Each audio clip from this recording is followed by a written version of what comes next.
বহুদিন পর আমরা আজকে আমাদের জমিতে আসছি। গাছপালার অবস্থা করুন। এসে একটু পানি টানি দেওয়ার চেষ্টা করলাম। শীতের মধ্যে যেমন পালং শাক মরে ভর্তা হয়ে গিয়েছে।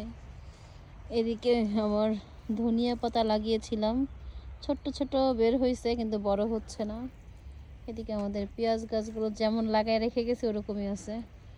পাতাকপিগুলো গাছ একটু বড় হয়েছে কিন্তু পাতাকপির দেখা পাওয়া যাচ্ছে না। এদিকেও পেঁয়াজ গাছের একই অবস্থা, যেমন লাগিয়েছি তেমনই আছে।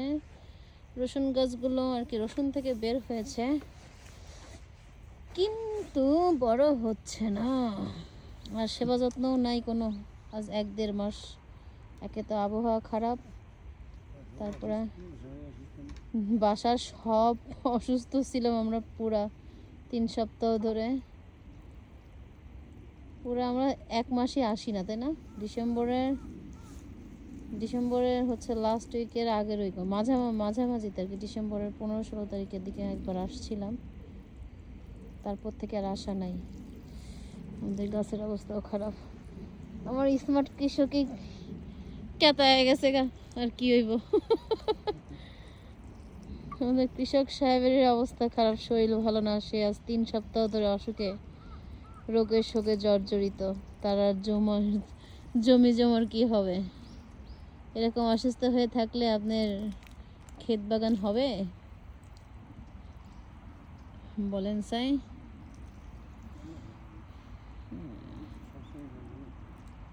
হ্যাঁ,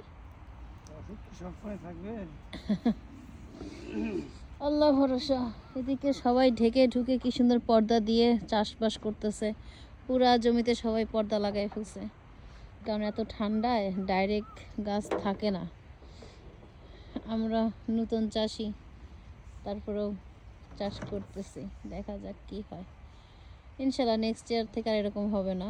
এবার অভিজ্ঞতা হলো কিছু কিছু, কীভাবে কী করতে হয়, কোন সময় কি লাগাইতে হয়। কারণ শীত প্রধান দেশ, শীতে সব ধরনের চাষ হয় না। যেগুলো হয় বা যেভাবে করলে হয় সেভাবে করা উচিত, যেমন এনারা করেছে। এই যে সবাই কিন্তু পলি দিয়ে আটকায় চাষবাস করছে এদিকে। তারপরেও খুব যে ভালো হয় তা না, যে ভিতরে আর ঢেকে দেওয়া হচ্ছে, তারপর কিন্তু খুব একটা ভালো না, মরে গেছে। কারণ এত ঠান্ডায় কীভাবে, যতই ঢেকে দেওয়া হোক। একমাত্র গ্রিন হাউসে করতে পারলে তাহলে ভালো, কিন্তু গ্রিন হাউস শখের চাষিদের জন্য গ্রিন হাউস একটু বেশি বেমানান। ওটাকে শখ বলে না, তখন এক্সপেন্সিভ হয়ে যায়। যাই হোক, আবার আল্লাহ করে আর মাস 2 পরে আবার গরম, মানে শীত আর এতটা থাকবে না। শীত থাকবে একবারে এপ্রিল মে পর্যন্ত ঠান্ডা থাকবেই। কিন্তু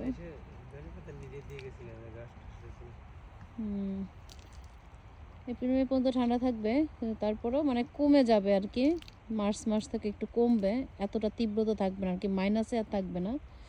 তখন আবার হয়তো চাষ করা যাবে ইনশাল্লাহ। জাযাকাল্লাহ।